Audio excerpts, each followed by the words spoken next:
Okay, so what we're going to do in this video is to start to think about employee reward in a little bit more detail.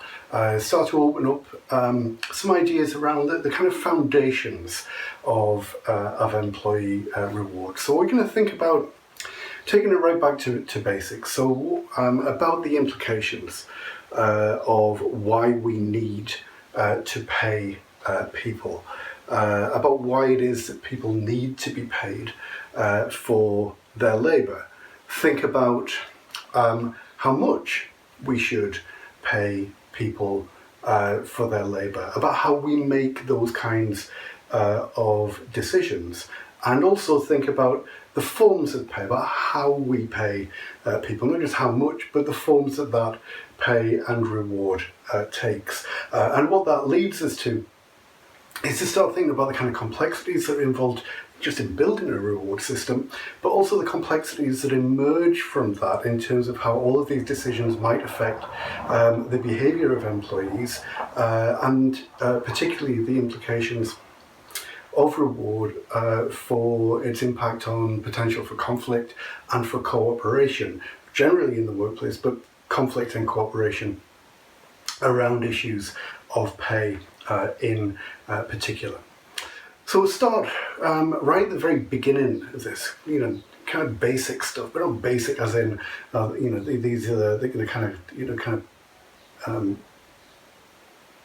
issues that we should all really know about, but more about the foundations, about why it is that we need to pay for work. Why do we need reward systems in the first place? And what this comes back to is a basic question about why it is that people don't work for free. Why don't people just come into our organisations and offer their labour?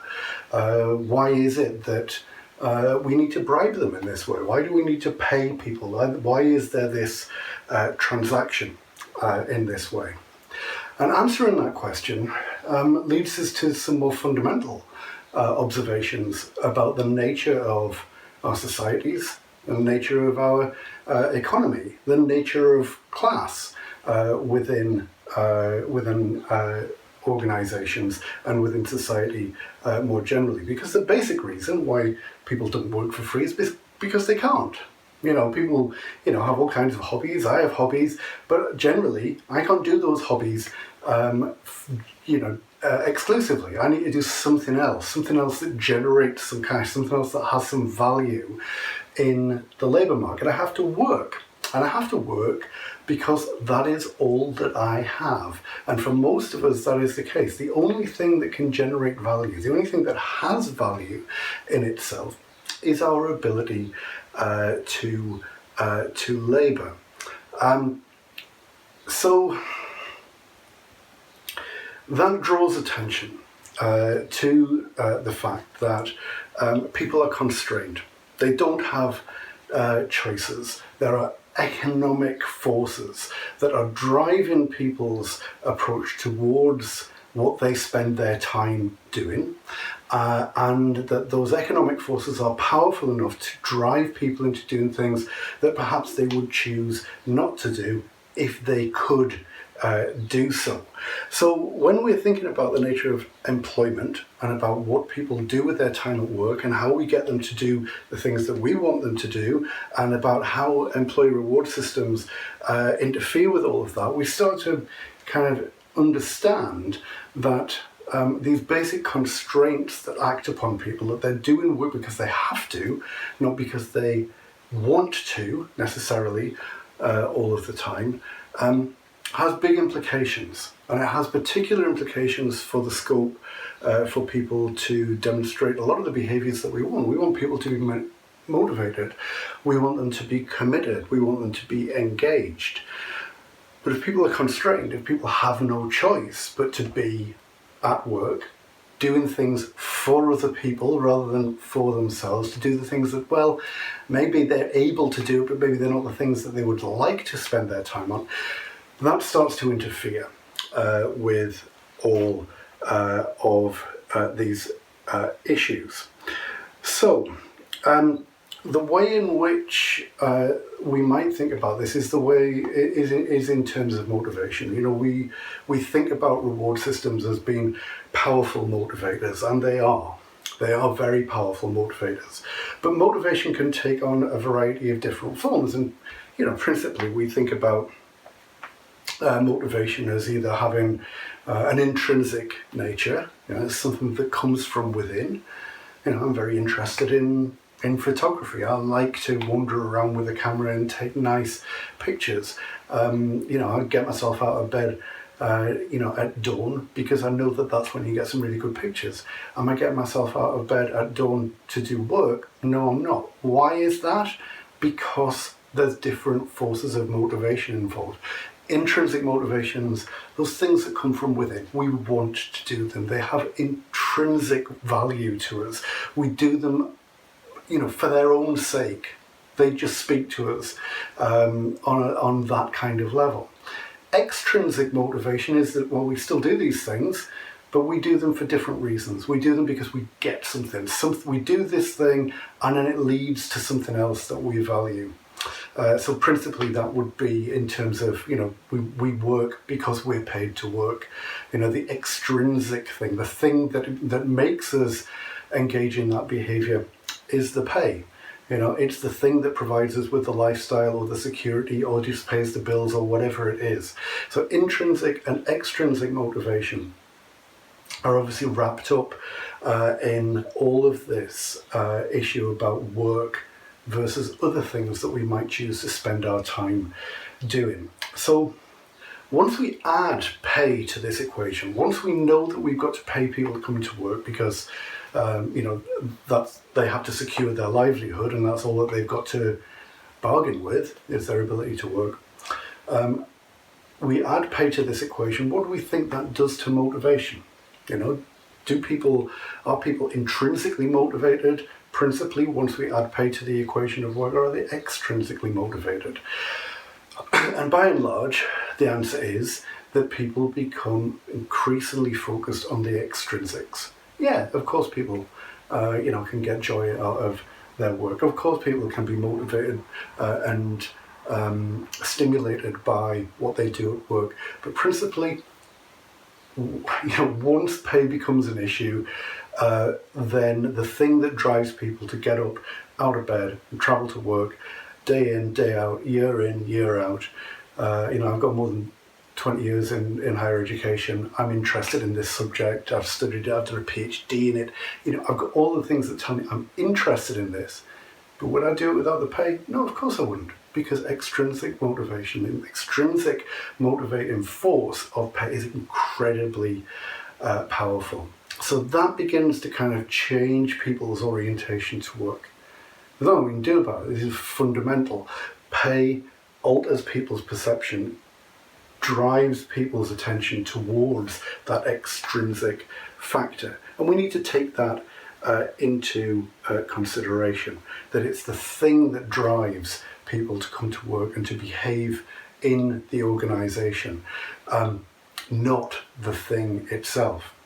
Marxists have been talking about this in kind of different language for, you know, obviously a very, very long time. They talk about this in terms of alienation. For Marx, human beings were very special creatures. We were a species set apart because of our ability to work, because we could choose to work, we could choose to engage in activities that lead to something else. We can deliberately do these things. So that's what makes us human. That's what makes us special, our ability to work. But Marx, in his study of capitalism, identified these relations of production, kind of what we're talking about so far, that these relations of production which put certain people, a class of people, in a position to pay others for their labour. And because it's their labour, their ability to work, which makes them human, but other people are coming and buying that capacity, that kind of removes their essential humanity from themselves. It takes their labour, it takes the products of their labour, and those products become the property of somebody else. We become alienated. We become alienated from our own species being, as Marx talked about. We become slightly less human. So this is a fundamental question. We start with the basic and kind of stupid sounding question, why do we need to pay for work? And we end up with some quite deep philosophical questions about humanity and the fundamentals of what it is to be a person and how alienation is wrapped up in all of that. So we have this understanding. People can work, people can be creative, people's humanity is expressed through their ability to work. But the economics kind of mess around with all of that, and it drives motivation into this kind of slightly less satisfactory version of motivation, the extrinsics, where we have to keep feeding people more and more of this stuff to keep them going, because it's not really what they want to do, but it's such a powerful aspect. They're alienated from the products of their own labour because of the nature of capitalism. It all becomes very complex and slightly mucky sort of process. Obviously some big forces involved, but once we've accepted the need for pay, once we've identified that that fundamental issue has to be dealt with, then a whole other series of questions become apparent. It's not just pay in itself, but it's how much pay. People are paid all kinds of different rates of pay. We see people on very low wages, see people on astronomical wages. The issue of income is vexed. The issue of pay is a source of conflict. And it's often bound up with how much. How much do I get? How much do I think I'm worth? Am I getting a fair day's pay for a fair day's work? All these ideas and all these issues have been kicking around literally for centuries. So how much should we pay? Linked to that, but also a kind of separate question on its own, it's not just how much, but how do we decide how much people should be paid? And that's a very interesting kind of question, because it raises the issue that it's not just what we get, but the way that we decide, the process of deciding. Process issues are bound up with this issue of the amounts of pay that people get for their wages. They sound like they're the same kind of question, but they're not. How do we decide how much people should be paid? And the final thing that we've got to consider once we've accepted that people need to be paid is what form should it take? Because pay can take all kinds of different forms. And when we start to think about reward as an even broader concept, it is not just cash pay and variants of cash pay, but it's a whole range of different things. Some of them kind of relational, some of them cultural, some of them kind of opportunities for development, a whole kind of thing, all kind of range of things that are now bound up as forms of reward. What kind of forms are important? Are some forms better than others? Are some forms better for some kinds of people than other kinds? How do we kind of fold all of this in and make sense of it all? The complexity that we're dealing with in terms of reward starts to open up. So we're going to take these questions one by one. So the first thing is about the amount. How much should we pay? People have to be paid. We've established that. People have their labour and nothing else, generally. So the amount of pay becomes a big deal. We're not all paid the same. Some people get a lot, some people get a little. How much should people get? How much should people get for their labour? Should they get a lot or should they get a little? And I know that's kind of like how long is a piece of string, but these are important questions, and we can't kind of quantify it in this kind of abstract sense. But what sense that we give to, how much value people's labour has is an important consideration, particularly in the context of what comes next on the module. So have a think about that for a couple of minutes. Should people get paid a lot, or should people get paid a little?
Now that you've thought about that, what I'd like to do is try and answer the question by thinking about this as a matter of perspective. The question of how much people should be paid, well, we can kind of put off the issue in all kinds of different ways. I imagine that you've probably come up with answers that are about, well, it depends on the size of somebody's job, it depends on their qualifications, it depends on the state of the labour market, depends on how rare their particular qualities are, it depends on all kinds of different things. But the thing that I want to do to take back really to basics is to say that this decision that we take about how much people should be paid, more than anything else, depends upon where you stand in the employment relationship, because there are some basic forces at play. If you're an employer and you're looking to employ a workforce, then your basic interest in how much people should be paid, and I say basic interest because there are complexities around this that we'll talk about in a second, but your basic interests are to try and pay people as little as possible. You want as much labour to come in, as much high quality labour to come in, as much stuff to be done in your organisation as you possibly can manage. But in order to maximise your financial interest, to maximise your profits, to be able to minimise your costs, to the prices to your customers, all of those things that drive kind of corporate performance, we want to pay as little as possible.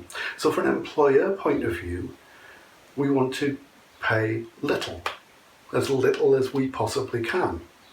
If you're looking at this from an employee point of view, then the opposite situation is apparent. So you only have your labour power. This is all that you have that is of value. You don't have anything else, any other private income or anything else. We talked about this. So your basic economic interests are to maximise your pay. You want as much pay as possible for a unit of labour. And probably if you can minimise the amount of labour that you undertake in relation to that pay, so much better. So we've got two sets of interests pulling in two very different directions. From an employer point of view, drive down the amount of pay. We want to pay, when we're asked how much we should pay, as little as possible. If we're an employee, how much should we pay? As much as possible, please. I want to maximise the value of my labour. It's basic economic drivers pushing these interests on either side of the employment relationship. So the capacity of people to generate their interest to their desired outcome in terms of how much they should be paid or how much they should pay is driven by who's got more power in the employment relationship. Who is able to drive their side of the bargain? Who is there able to make sure that their interests appertain in this particular circumstance? So if we look at the history of the employment relationship over the last few decades, and there's a slide here from Piketty looking at the proportion of the workforce that are unionised. And unionisation gives a workforce strength, it gives them power in an employment relationship. And we compare that to the distribution of wealth in the economy, we can see a clear divergence.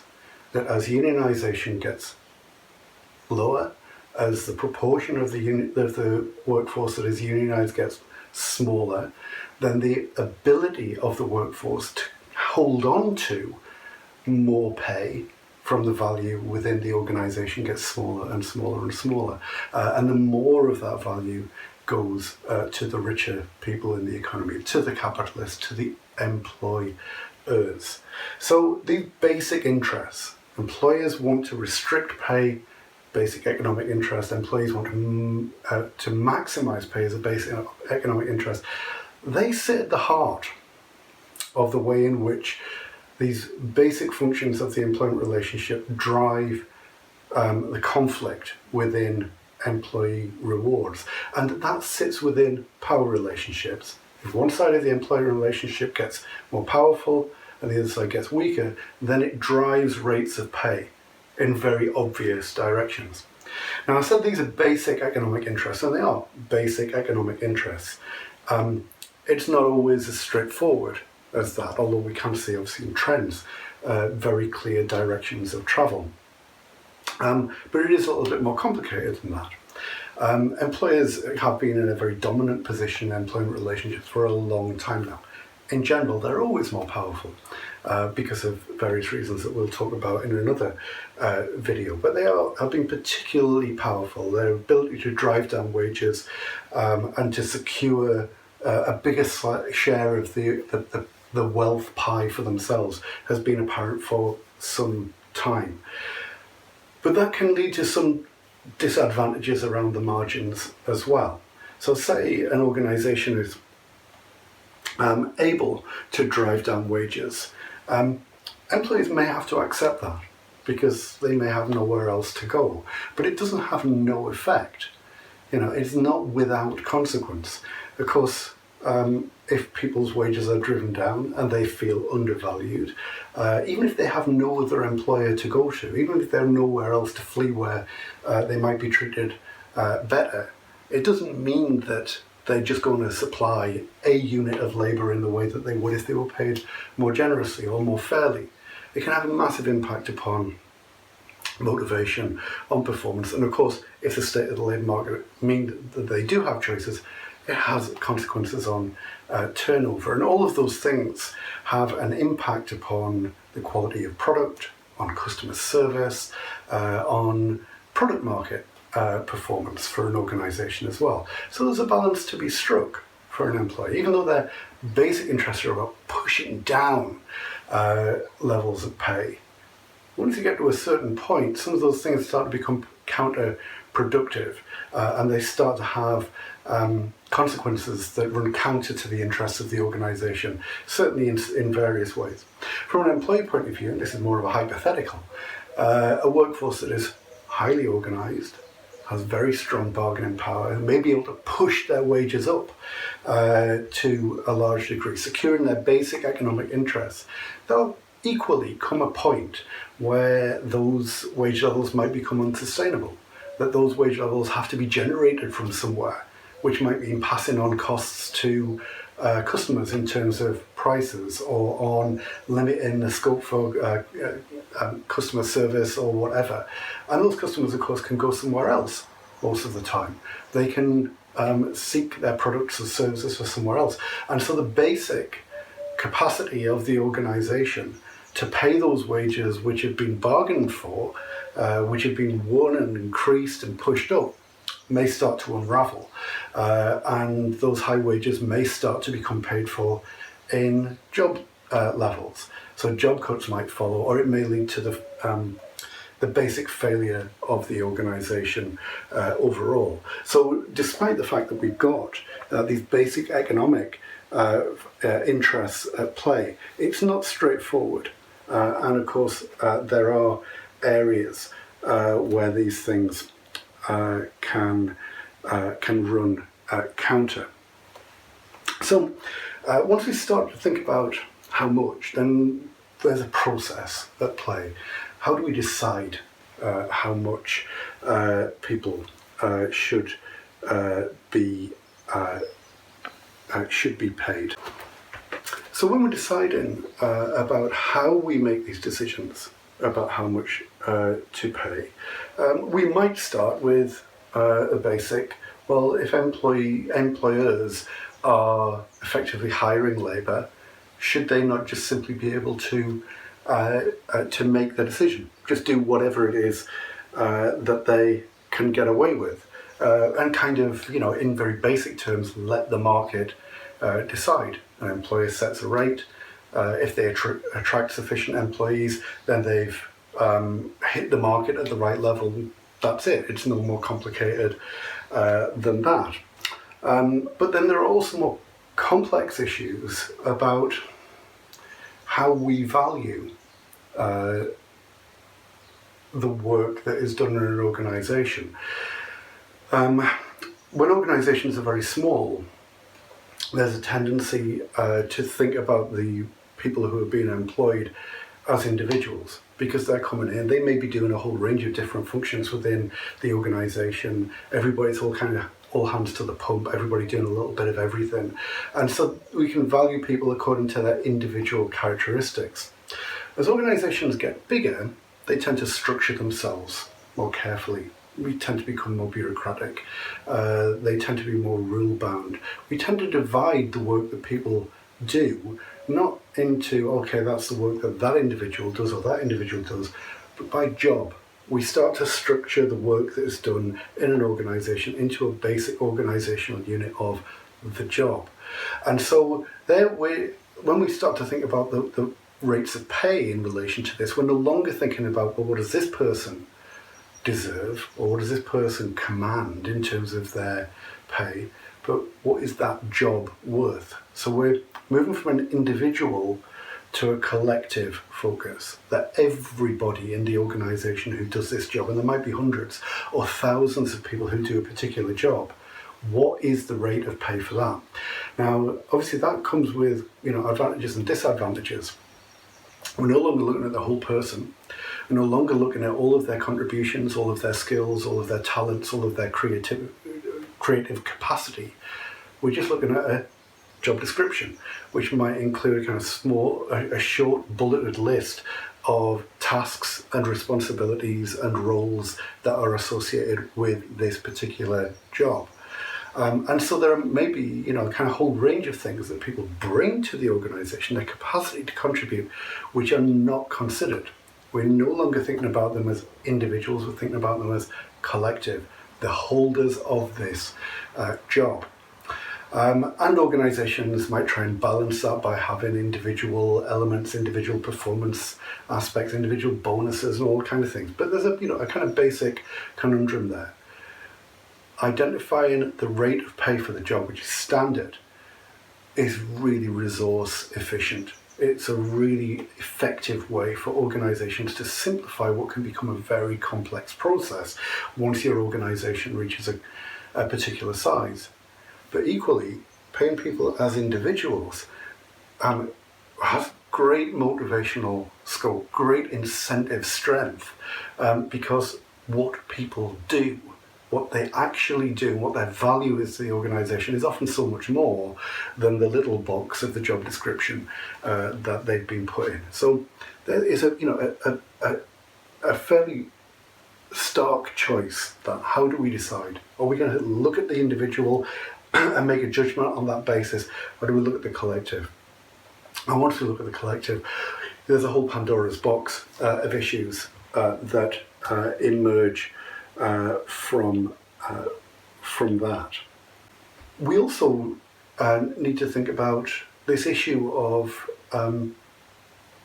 choice. Is this simply an employer choice? Employers are doing the hiring, they're paying the money, so should they just not be able to make an offer and effectively let the market decide? Or is there a more complex process that goes on in which the workforce aren't just treated as some sort of kind of market mechanism, but as part of the organisation who have the capacity and freedom to negotiate back with the employer the rates of pay that are set. Now, of course, on the one hand, we look at market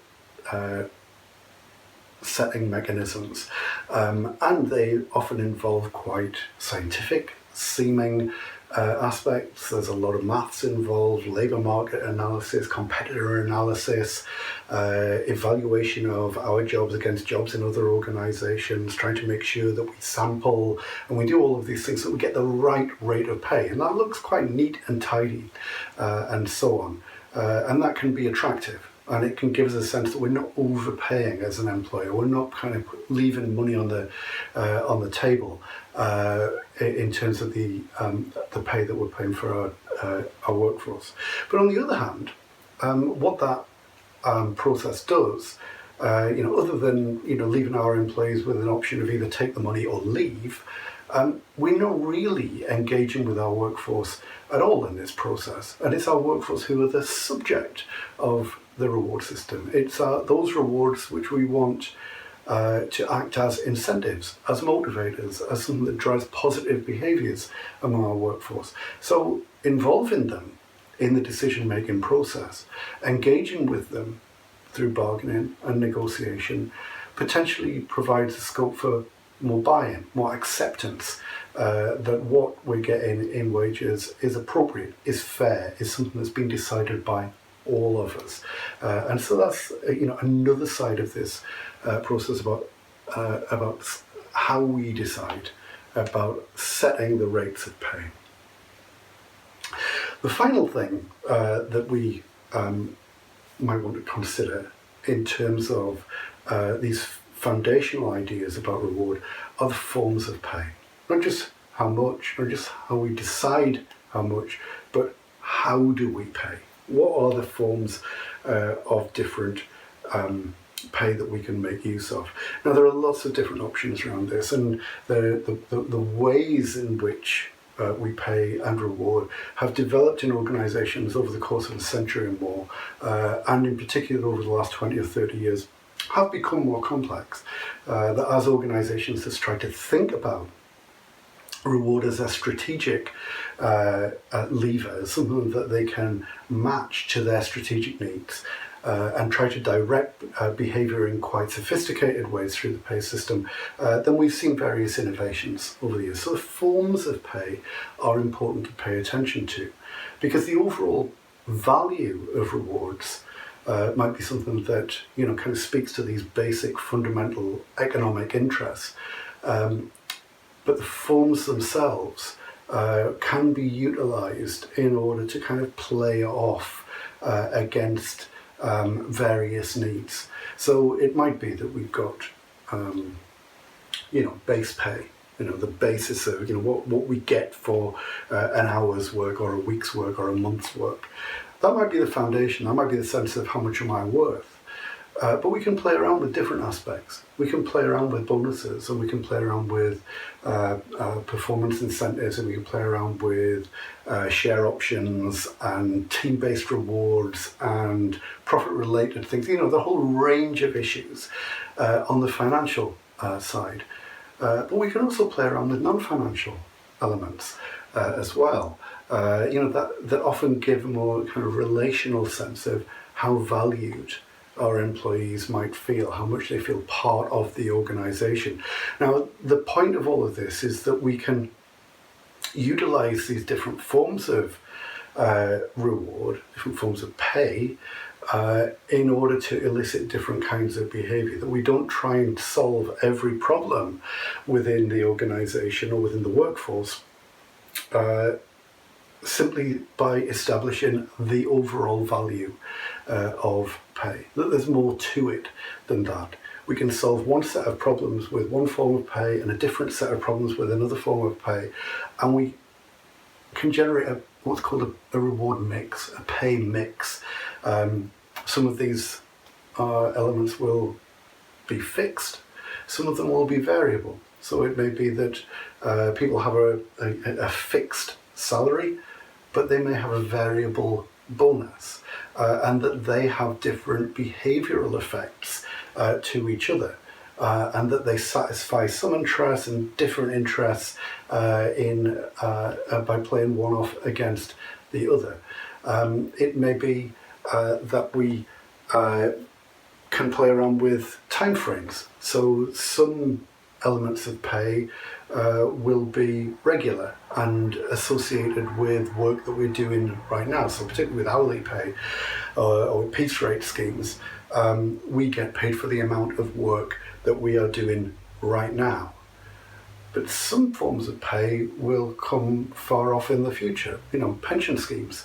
I've been paying into pension schemes since I was, 19, 20 years of age. And at that point, the payoff of the pension scheme was, decades away, literally decades and decades away.